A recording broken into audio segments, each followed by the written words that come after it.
27th, 2024 meeting of the Citizen Review Board is now called to order. If you will, please rise for the Pledge of Allegiance.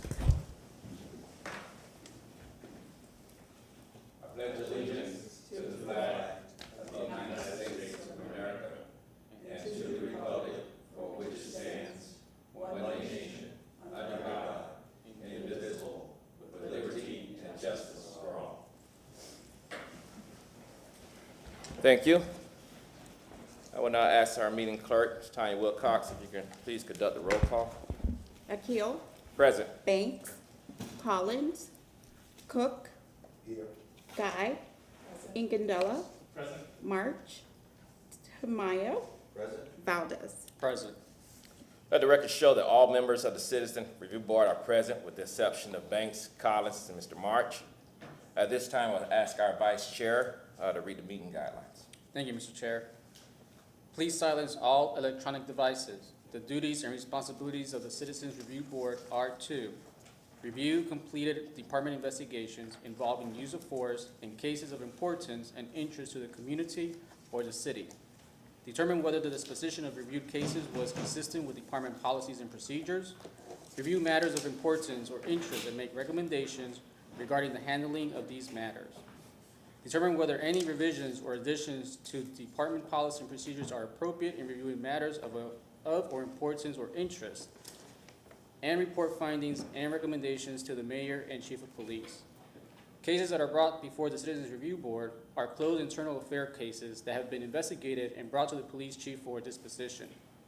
It is the Citizens Review Board's job to review the cases and render an opinion as to whether the investigation was done according to department policies and procedures. The Citizens Review Board members are provided the investigative files in advance of the meeting. The Citizens Review Board will hear from the department whenever matters of interest or importance are requested for review by the board or the department. The coordinator for the board is Captain Schoolmeesters. Any person who wishes to make a complaint concerning or matter which may be considered by the Professional Standards Bureau should seek Captain Schoolmeesters for information on how to file a complaint. The board should not discuss matters where the city or the department may likely be a party in litigation. Thank you, Vice Chair. We'll now continue with agenda item 4, approval of the minutes for the meeting of January 23rd, 2024. Are there any questions or provisions? Hearing none, I will need a motion and a second to approve the minutes. Move to approve. Second. Board Member Tamayo has made a motion to approve the minutes of the January 23rd, 2024 meeting.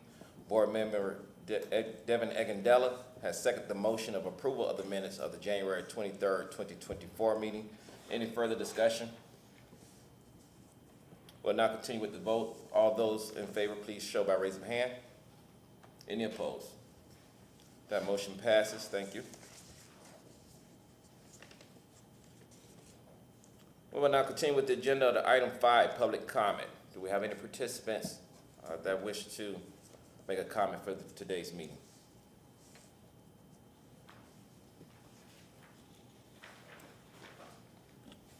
I will now ask whether there were any recorded comments received through the voicemail for today's meeting.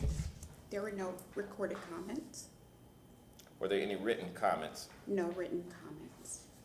That will conclude the public comment portion of our meeting. That will also conclude item 6 for the response to public comment. Therefore, there was no public comment present tonight. We will now continue with item 7 on the agenda items to be reviewed. Tonight, we are reviewing case number 22F-007.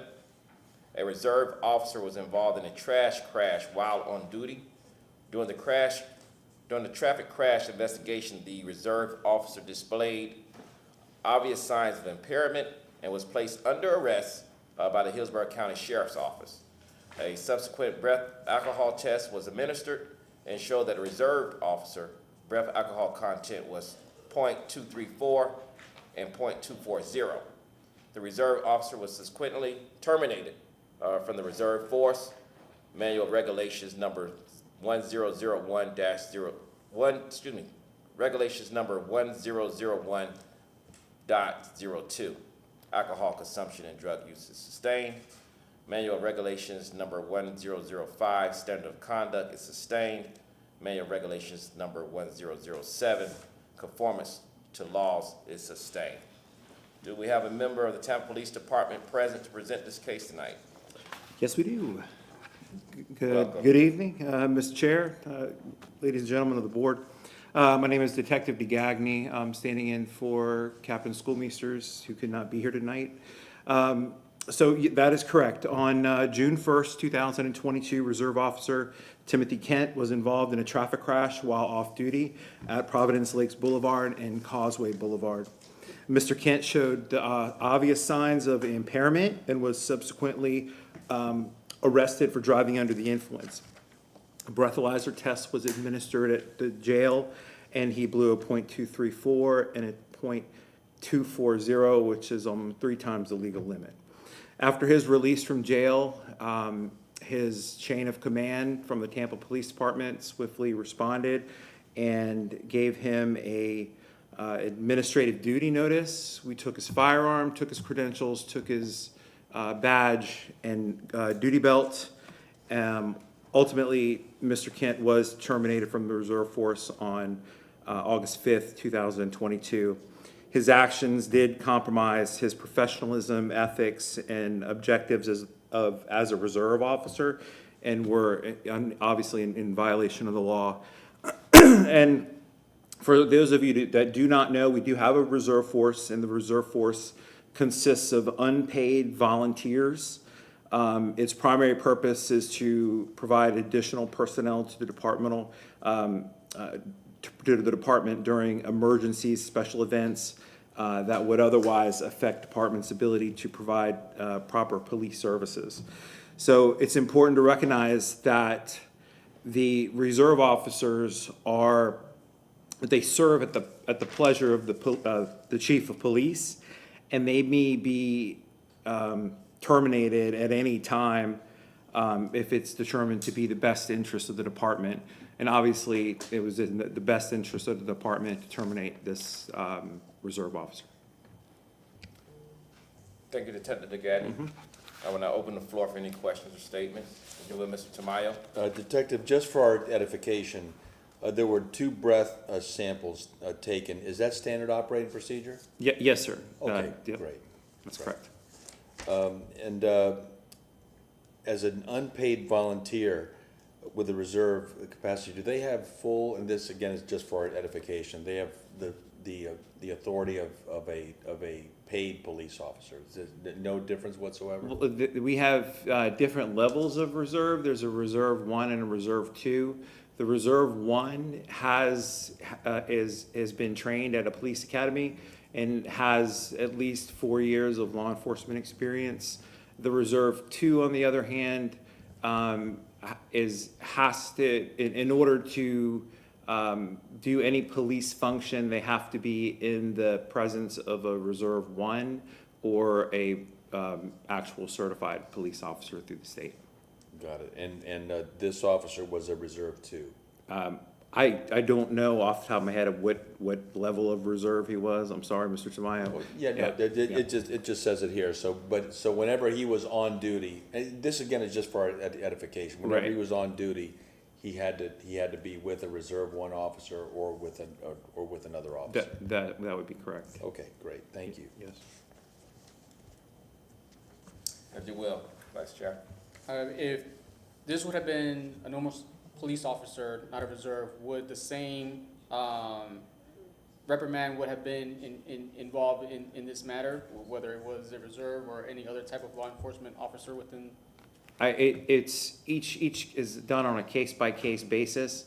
Again, so I can't say if with the regular police officer, but we would have to do the administrative investigation as far as like the real formal investigation, as opposed to with the reserve, where we can just fire them without with no real just cause. I want to say because it was in the best interest of the department.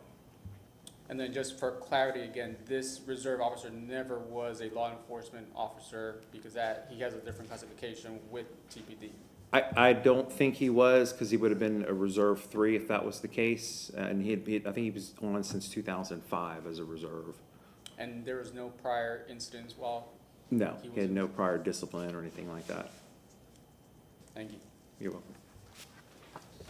Thank you, Detective All right, Gagnon. thank you very much. Oh, if you will.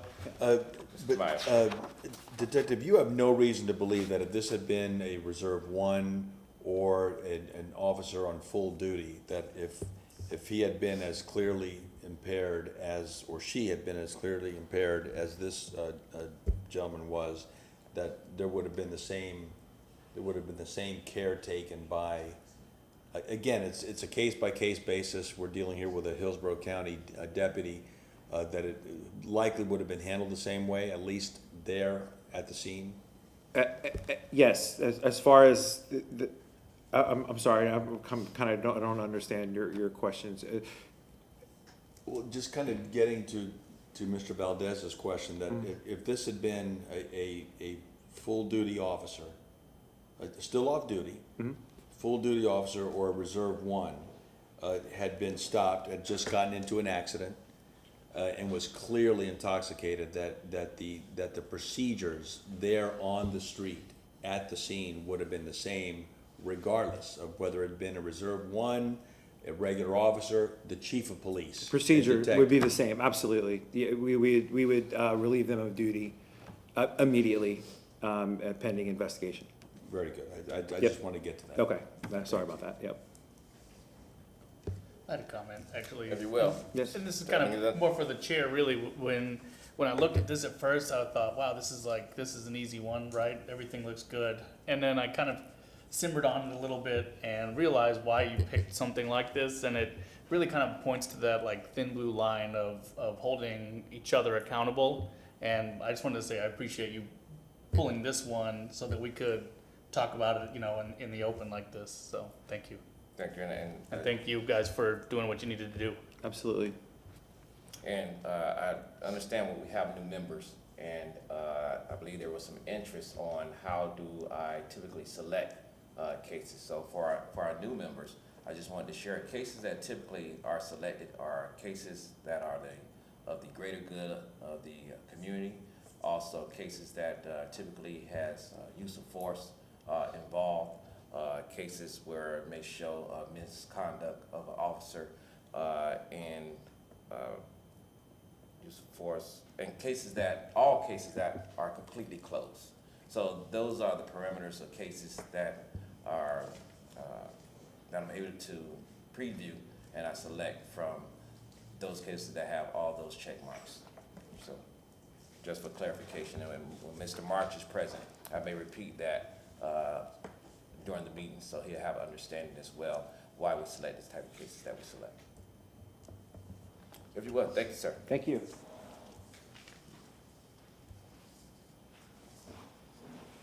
Chair is now open to a motion on whether we concur or not concur or unable to reach determination regarding the disposition of this case and its findings. Can I have a motion? I move to concur. Second. Board Member Irene Guy has made a motion to concur with the findings and deposition of this case. Board Member Carlos Valdez has seconded the motion. Any further discussion? Hearing none, we'll continue with the vote. All in favor, please show by raising hand. Any opposed? That motion passes. Thank you. We'll now continue with the agenda under item 8. Community and Tampa Police Department matters. Tonight, I believe we have a presentation on the community-based violence intervention and prevention initiative grant.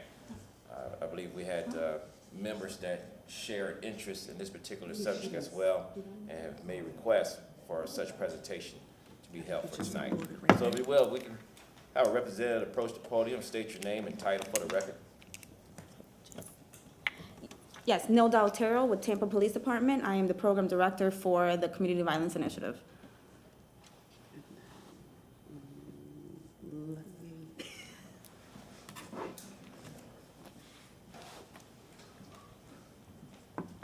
Welcome. Thank you.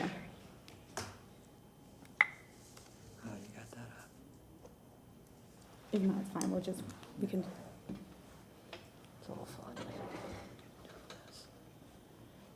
this thing started is always fun. Oh, here comes our. I have this problem every time. Oh, it is.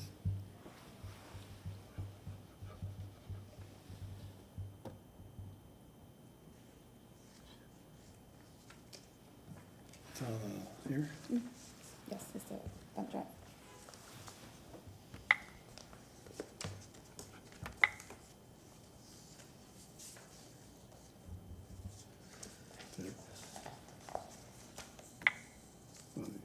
There. That's, It should be this, and then that, and this would probably should work, but the problem is We getting could it just talk through it. Yeah. Yeah, it'll be easier to just talk through it. Maybe. Yeah.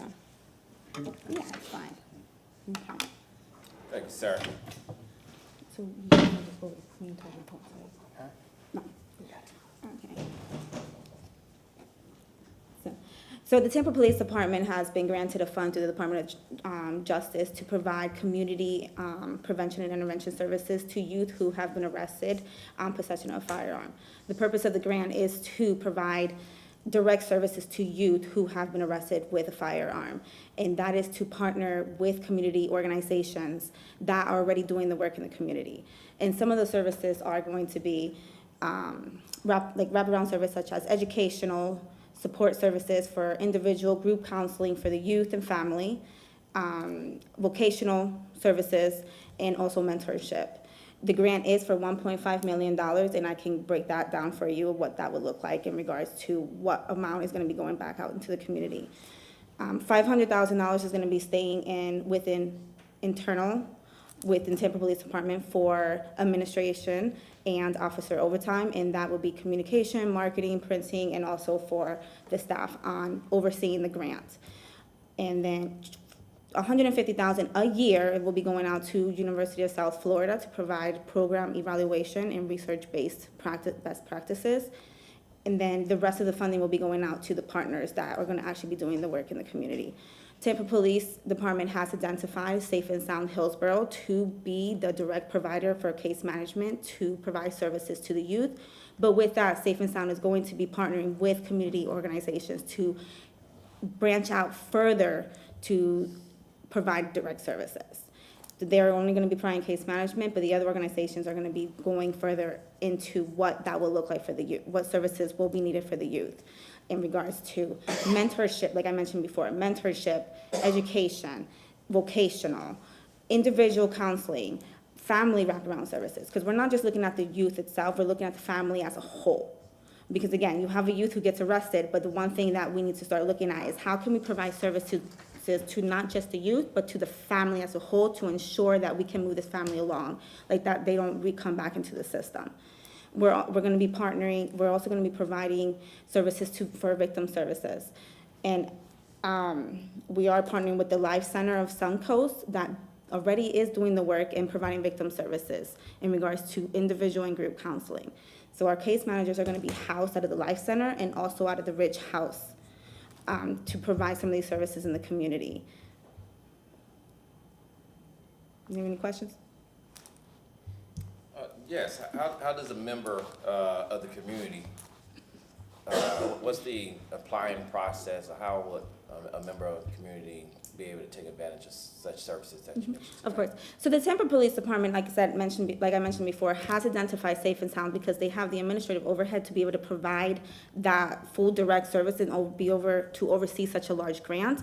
But with Safe and Sound, they're going to be branching out to bring on other organizations. So Safe and Sound is actually going to be putting out like a application portal on their website for these services to be, these partners to be able to go on and apply to be a partner. And we already had a selected some of these organizations that were identified during the application process, because there are organizations in the community who are already doing the work, who have an idea of what youth need in order to overcome this barrier. Yes, if you will, Mr. Valdez. So thank you for your presentation. I do want to put out there for the record that my organization did apply for the grant that Safe and Sound have put out that is funded through this funding, so I just want to put that out there for the record. But I do appreciate Safe and Sound and the partners and Freddie for his leadership in being able to spearhead this for us. We're looking forward to the impact that this will have to our communities. My question is more so as it relates to the community survey. That's what really prompted this discussion and this presentation. Is the pool of dollars from South Florida, you had mentioned something about South Florida University? USF, yes. USF, is that pool of dollars the one that we are looking at to be able to fund the community survey of TPD? So, no, so unfortunately with the pool of money for USF, they have their cost already allocated, because their percentage is 24%, so I have to make sure that funding stays with them. But for the survey that the CRB wants to put out, that was gonna be coming through CVI, but it's gonna be a different pocket. It's gonna be the same pocket, but a different amount, but not coming from USF. And that funding will cover the entire cost of the survey? Yes. If you will, Ms. Guy. Thanks for coming to talk to us tonight. My question is really about how the youth I can't say the word, are referred into the program. I mean, is it officers or community members? They How will does be that work? yes, they will be identified through the court system. Any youth that is arrested, of course, gets seen by a judge, and Safe and Sound's already in the courtroom during the hearing. So at that moment, the referral gets triggered to Safe and Sound for services. You will, Mr. Agandela. I don't know if I missed it or what. How many years is the plan for this? Yeah, so we were awarded the grant in October 2022, and we have it till September of 2025. 25. It's a 3-year grant with a possible extension to 2026. Okay, thank you. You're welcome. Yeah, and then the amount of the $1.5 million is for the duration of the grant. It's not per year. So the amount of dollars that are going back into the community, we're looking roughly about $300,000 per, going back into the community to the providers a year. Thank you. That's kind of what I was kind of pointing to. So thank you. Of course. Any other questions, statements, or comments? Thank you for the presentation. Of course. Very informative. Thank you. You're Look welcome. forward to seeing the success of the program. Thank you.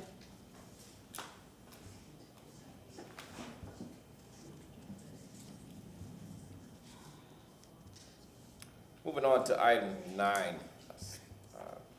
CRB staff reports and business.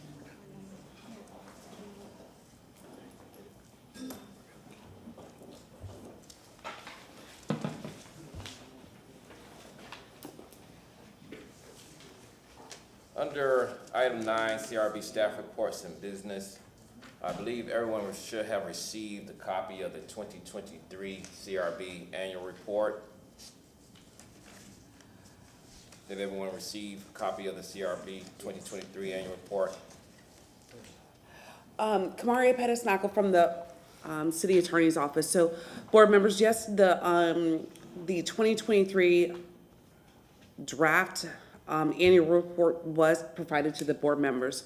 Unfortunately, there's no one here that could be able to present it to you, but I'd encourage all board members to review the proposed annual report, review it for us to be able to discuss it in detail at the next CRB meeting in March. Of note, I do want to refer the board members to section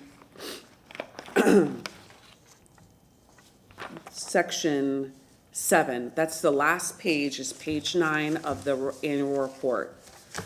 Please use that page, since it's already blank, to jot down what your statements or what your recommendations would be for you all to discuss as a whole at the next CRB meeting.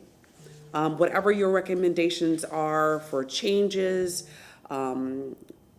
suggestions on moving forward, etc., I would utilize this section to jot down your notes so that we could discuss it as a board at the next meeting. And as I've reminded you, the board members before, you've already discussed one about the community meetings. So that's just an example of something that you could put in this section, section 7, as a recommendation for a change, or what your thoughts are about that process, since 2022, 2023 was the first time this board completed those community-wide meetings. Thank you, Ms. Kamari. Pettis Michael.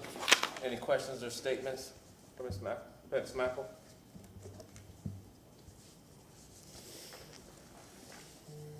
And just as clarification, upon next month's meeting after discussion, is there a pencil date in reference to presenting this report to City Council? Mr. Chair, as of right now, there is not a pencil date. As soon as the board adopts the annual report, within 60 days, it has to be presented to City Council. So in previous practices, I've requested through a resolution or a memorandum, a resolution for the CRB to present it. Last year, I think you did it in April, at one of the April City Council meetings. Yes. So as long as it's presented within 60 days of adoption by the CRB, then you will be in compliance with the ordinance. Thank you for the clarification.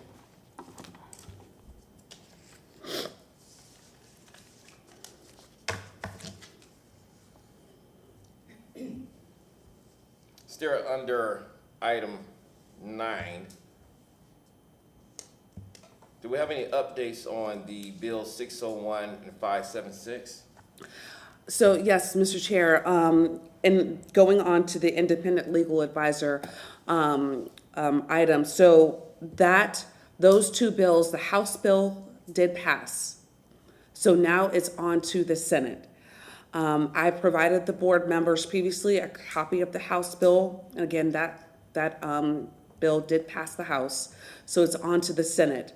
And whether the Senate will adopt the Senate bill or whether the Senate will approve the House bill. But it is moving forward. I will say that.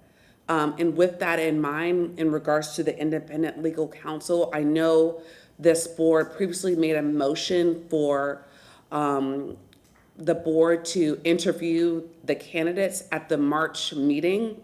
I would encourage the board, so the legislative sessions ends on March 8th. We will have a general idea of which bill survives and how it's going to track and whether or not it's going to be sent to the governor. I would encourage the board, and this is just my advice, and obviously it's the pleasure of the board, but I would encourage the board to wait to interview a candidate until we know what's going on with the final bill that gets likely approved by the legislature, because it will impact what this board does. It's going to potentially modify drastically the nature of this board.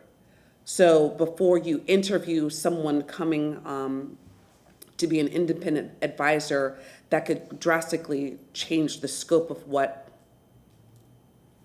they would be doing. Exactly. If you will, Mr. Valdez. And to clarify, the bill goes into effect In July, July 1st? yes. If we were to postpone the interviews in March, we would have to do it in the form of a motion, since we already had made a motion to have it in March? Or table, whatever we decide? Well, so the motion was to have the interviews in March. That meeting is not here yet.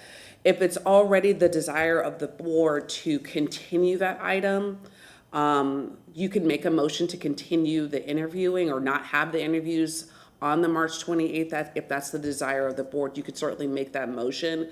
But right now, this legislative session is drastically impacting what this board.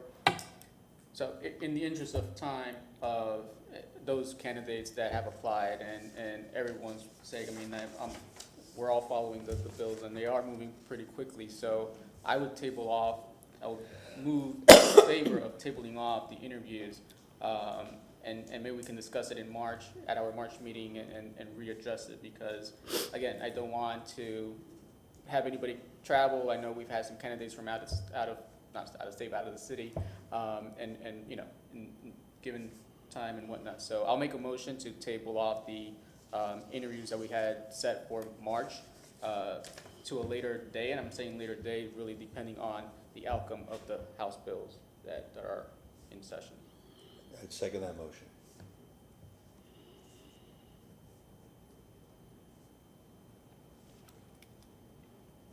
There is a motion on the floor presented by Mr. Carlos Valdez in reference to, in favor of tabling off the interviewing of applicants for the advisory position. That motion was seconded by Mr. Tamayo. Any further discussion? Hearing none, we'll continue with the vote. All those in favor, please show by raising hand. Any opposed? So that motion passes for that particular part of the agenda to be TBA. And I'll keep this item under the continued items until we see what the legislature does. Okay, as you will, Mr. Valdez. I do know last month we had discussed the opening of the position, of the posting. Is that something that happened? It has not happened because of this pending legislation. Is that something, sorry to cut you off. Is that something that we can do simultaneously, since it seems like we do have some extended time before, if that position, even if necessary, should we use that time frame to keep that door open for additional applicants that may or may not want to have interest as a legal advisor for the CRB? The challenge with, hold on one second. So the previous posting that was advertised for this position, it's going to have to change. This is, let me take that step back. The previous posting described what the current the composition of the current Citizen Review Board. It does not encompass the pending legislature. So that scope of work could change and is still out in the open. So it would have to be revised, but that's not accurate because we don't know what's going to actually happen with the legislature. So to do those simultaneously, Mr. Chair, I think it would be a little confusing because the current scope of the advertisement for the position could change depending on the legislature. And that's what this posting, the advertisement was for, was how the current composition of this board is. Do you understand what I'm saying? Yeah, that's understandable. Absolutely. Any other questions or statements or comments in reference to the subject at hand, if you will, Mr. Valdez? No, I just want for the board to start thinking, if this all moves forward, how we can look, and not say that we're going to just fully dissolve the entire board, but how can we look different and not necessarily review cases or whatnot, but still be able to operate in a form that we can have meetings and we can be in access to the community and be able to be still part of this. So again, I don't know what that looks like, but just You will have to address that with City Council. yeah, right. We will have to do a whole recommendation to City Council and definitely do a recommendation and leave it up to them. But definitely it's something that I would like to, start for us to think. Absolutely. Thank you, Mr. Valdez.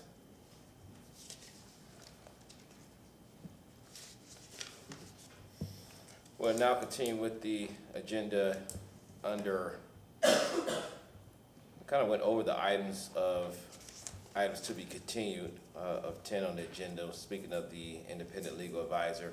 Any new updates in reference to the community survey? Hello, Mike Schmidt, Assistant City Attorney. With regards to the community survey, we have been progressing on that. The one thing is, I was going to bring the company who was going to work on the survey here tonight, but with everything still sort of being in flux, we also thought that should be tabled until, a later date, so we can make sure we know what this, what the board's, where we are, frankly. So we need to, it's gonna be a lot more helpful when we know what happens with the legislation before we start working on a survey that's gonna take months long, and we don't know where this board's gonna be. So, at this point, I didn't wanna bring that forward and spend an inordinate amount of time for something that we just don't know where it's gonna land.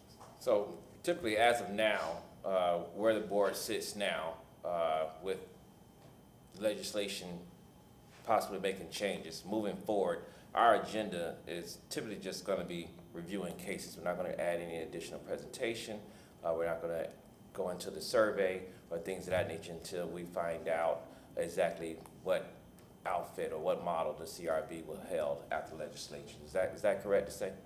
That would be our recommendation, yes. Continue hearing cases, continue doing everything you've been doing for years, except with looking at things that are going to be long-term, such as an attorney or such as a survey, that we sort of pause that for a minute while we figure out where all this legislation lands. Yes, if you would, Mr. Valdez. So what I'm hearing is if the CRB dissolves, then we won't necessarily, not us, but TPD won't have a community survey to push out, or is the survey just solely relying on CRB? No, I wouldn't say that. So TPD does, and the city does conduct surveys now, and TPD can also continue to, in fact, we do surveys already through, I think we may have presented something, or at least out in the public it was presented. We currently have something, so with a app that if you're the victim of a crime, you get immediate notification of a right to take a survey, and you can go back on the app and say, hey, I was happy with the police department, or I wasn't happy, or I was, and give some comments. And so we're already conducting numerous surveys as a police department. And certainly I know the chief is very interested in surveys and feedback and things like that. So I'm positive the police department is going to continue to take surveys. It's just the Citizen Review Board survey that was conducted, I'm asking that to remain on pause. But there will always be surveys. Thank you for the clarification. Thank you, Mr. Smith. Yes, sir.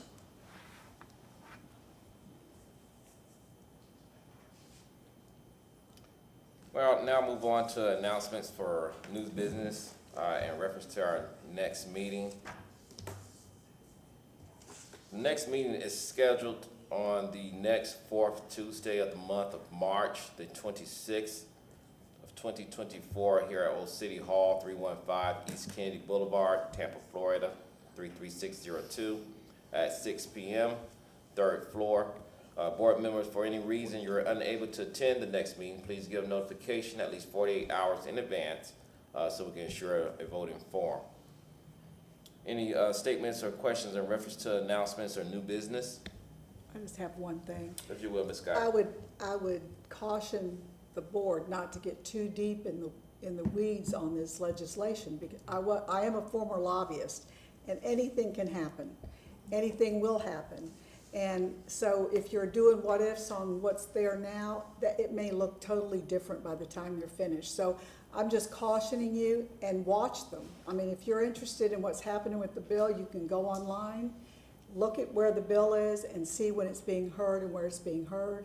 Because trust me, the last week of legislation changes happen in moments. So again, don't spend a lot of time agonizing over this legislation, because things can change. I mean, I'm not saying don't read it, but I'm just saying what ifs don't work when you're talking about Tallahassee.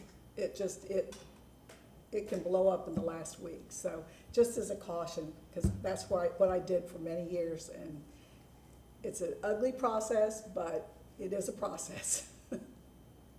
And just to piggyback on that, we're all volunteers here, so obviously we all share a passion to assist in the community in any forms that we see fit. So I don't think, whether the legislation goes left or goes right, gonna change our passion and our involvement with the community. So we're gonna continue as business as usual, and we're gonna continue to do what we're able to do in, as far as participate to ensure that this city stays a great city. So kudos to those who are here tonight, and I look forward to seeing you all next month as well. Before I adjourn this meeting, great comment, great statement, Ms. Guy. Anyone else wishes to make a statement or comment? Hearing none, the Citizen Review Board is now adjourned.